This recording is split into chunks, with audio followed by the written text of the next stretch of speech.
back to the Retro Vault, where we look at and dive into stories from games of old. In the previous episode, we looked at the story behind the Western epic called Gun. This time we'll be staying in the Wild West era and looking at the story behind another of the PlayStation 2's holy grails. These are rare and, admittedly, pricey games from the PlayStation 2's incredible catalogue of games. In this video, we'll be looking at the story of Samurai Western. The game itself was a PlayStation 2 exclusive, and this led to a very low production rate of actual physical copies being available. I did manage to get one for my collection, however, and after playing it, I have some mixed feelings about this game. Story-wise, as you'd probably guessed from the length of this video, it was very simple.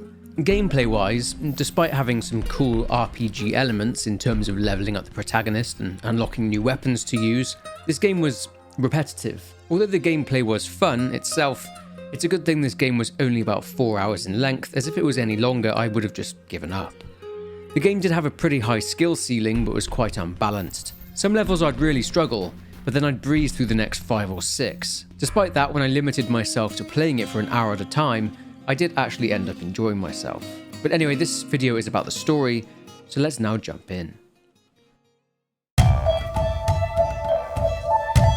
It's the 1800s in America, the era of the Wild West. Gojiro Kiryu is there in search of his brother Rando, who, in moving to America and enjoying the vices of the Western world, drink and women, has forsaken the way of the samurai. Rando believes that those with guns will now rule the world, and the way of the sword will become useless. Naturally, Gojiro disagrees, so he's travelled there to track down his big brother, prepared to give his life in order to do his duty. Arriving in town, he is immediately harassed by outlaws. With Gojiro not even flinching at their weak attempts to intimidate him, the men start to act nervous. Defeating them, more outlaws appear, but they are no match for the young samurai and he takes them all down. With them all dead, Gojiro spots a board, and on it is a reward poster with his brother on it, and it seems that Rando has been causing quite a bit of trouble here. Going to the saloon there, Gojiro asks the barmaid, Claudia, if she knows where Rando is. A man at the bar named Ralph speaks up and warns Gojiro not to talk about Rando if he values his life. He says that the town belongs to a man named Franklin Goldberg. Goldberg wants to build a utopia there on the Western Plains. Anyway, Ralph's warnings are ignored, and Gojiro makes it very clear that he's there to kill his brother. He is then told to move on by Claudia, as she says they don't want any trouble there. However, a group of outlaws walk into the saloon. They have heard about Gojiro and they want to know why he's been sticking his nose into their business. Ralph quickly makes himself scarce, and this big man is called Jean, and he quickly sets his gang onto Gojiro. The thing is that these 2-bit gunmen are no match for a highly skilled samurai, and Gojiro swiftly cuts them down. In the aftermath, Jean slithers off, telling Gojiro that they will meet again. Ralph, in the meantime, had witnessed the feat of Gojiro taking down Jean's gunmen in the saloon, and he considered it a miracle. He says this could be just what he was waiting for. When Gojiro leaves the saloon, Ralph tells him that he might want to check out the ghost town nearby, that by going there he'll be able to see just what kind of man Goldberg is. Of course, more gunmen show up, and after granting them a quick and painful death, he departs for this ghost town. But there's a very large obstacle in the way in the form of Jean, who is wielding a massive Gatling gun. The two of them fight, but in classic fashion, just before Gojiro can deal a finishing blow, Jean runs away, saying that they will meet again. Gojiro is being watched by Goldberg, who is with Rando. Rando fires off a single shot, but bizarrely, Gojiro does not investigate it, instead opting to leave for the ghost town. Arriving, the locals there prefer to call it Hope Town, that it's their town. Ralph is there and he reveals that the town consists of children whose parents have been taken away by Goldberg and forced to work the mines. The only adults there are the outlaws. Some outlaws there are harassing a young girl called Anne who looks after the children in Hope Town. Gojiro immediately goes to the aid of Anne and saves her from the outlaws. They have many friends, so naturally they need to go too. Once they're all deceased, after a long battle which ends up at the town's church, the children approach Gojiro and thank him, to which he responds that it was his duty. Jean is like a bad smell that won't go away though, and he mocks Gojiro for his idea of justice and calls him an idealist. He says that Goldberg, who is Jean's employer, has invited Gojiro to his fortress, and despite seeing Gojiro as someone belonging to an inferior race, Goldberg sees himself as a man of equality and fair judgment. Seeing it as a way to kill even more outlaws, Gojiro accepts. Going to Goldberg's fortress, Gojiro asks him if he knows Rando, to which he responds that he's never heard of him.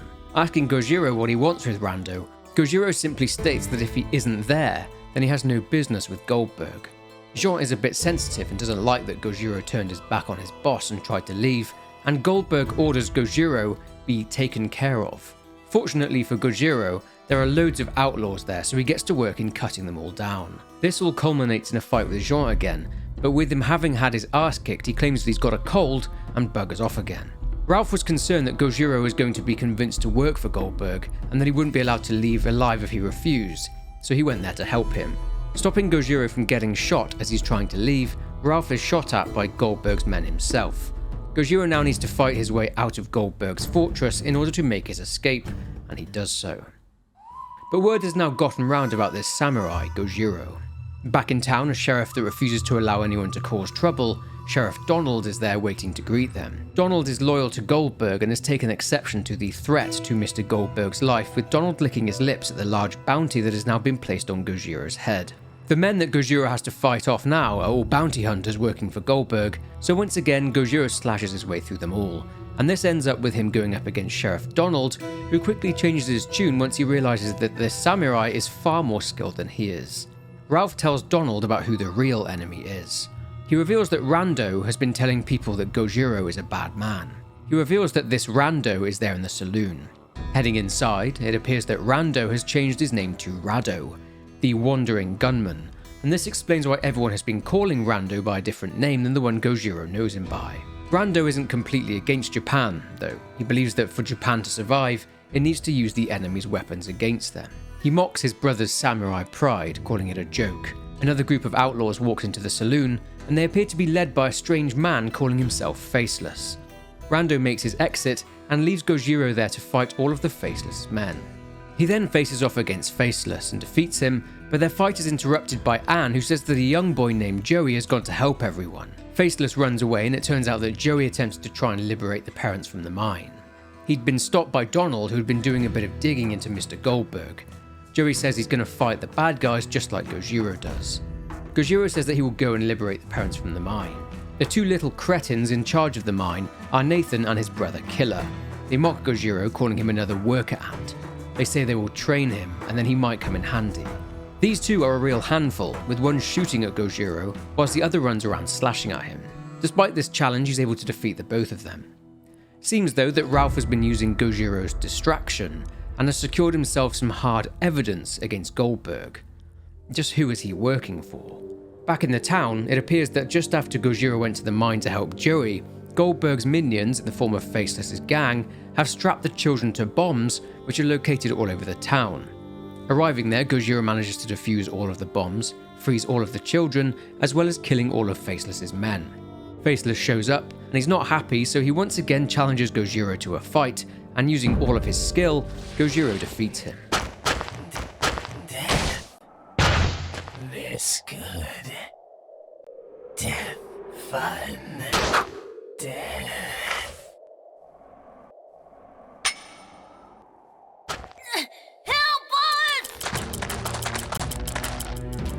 We're out of time! It's gonna blow! 言っただろう、ゴジロ。刀で銃には勝てんよ。兄者!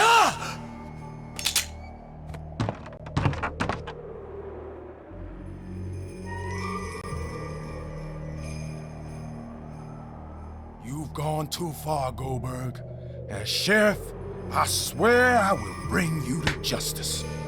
After all that chaos, Sheriff Donald, now wanting to be a samurai himself, did try to bring old Goldberg to justice, but failed.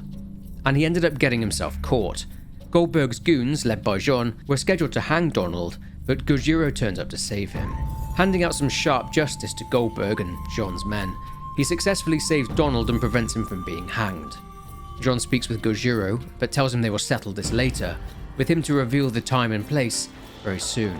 Well, Gojiro doesn't have to wait very long, as Jean offers him a fight on the outskirts of town at midnight and tells him to come alone. Arriving, it's not at all surprising to see that Jean has tried to play dirty by having loads more of his guys turn up. Not to worry though, as Gojiro works through them with a scary efficiency. After they're all dead, Gojiro engages Jean in a final fight to the death. He obviously prevails, and Jean is now dead. Claudia shows up and tells Gojiro that Rando wants to meet him at the saloon. So he goes there, and Rando speaks about how Gojiro refuses to even try and understand America.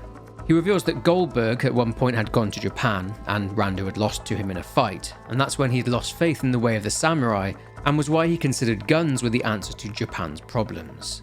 To fight fire with fire. Gojiro says that it's the strength in a man's heart that gives him true power. He tells Rando to go back to Japan with him so he can commit seppuku in front of their parents' graves in order to pay for his sins. Rando just laughs, saying it's too late for him.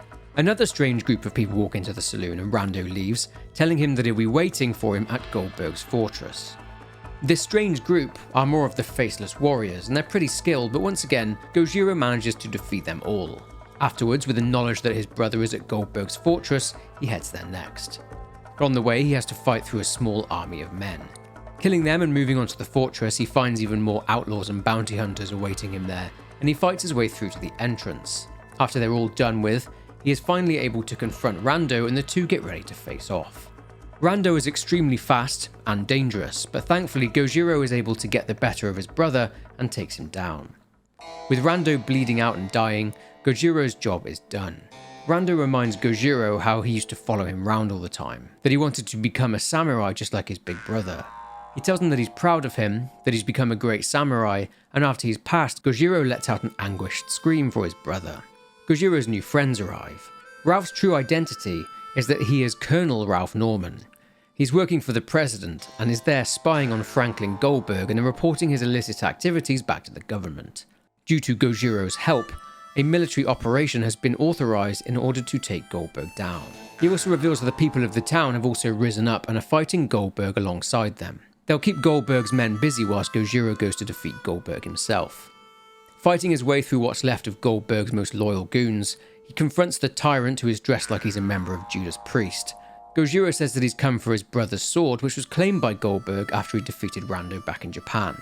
Gojiro says that Rando's spirit is inside the sword, but Goldberg replies only to mock not only Gojiro, but his brother, Japan, and the samurai as a whole. Inevitably, this war of words turns into a physical fight, and one from which Gojiro emerges triumphant. Gojiro claims back his brother's sword as the fortress collapses around him.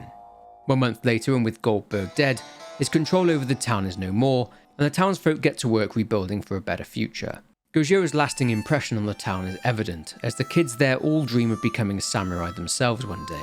Donald shows up and tells Ralph, Anne and Claudia that he's off to Japan to try and become a samurai. It seems that Gojiro disappeared after what happened at Goldberg's fortress, but none of them believe that Gojiro is dead. They all believe that he's still out there somewhere. The game then ends. And that is it for the story of Samurai Western. Like I said at the start of the video, a really simple story, as this game, I feel, focused more on the gameplay than the depth of its narrative. Like I also said, I did enjoy this one even if it was repetitive and very frustrating at times. If you enjoyed this little trip down memory lane in this Retro Vault episode, then please show that by leaving a like, subscribing if you aren't already, and leaving a comment below with your thoughts. But for now, take care, and I will see you in the next one.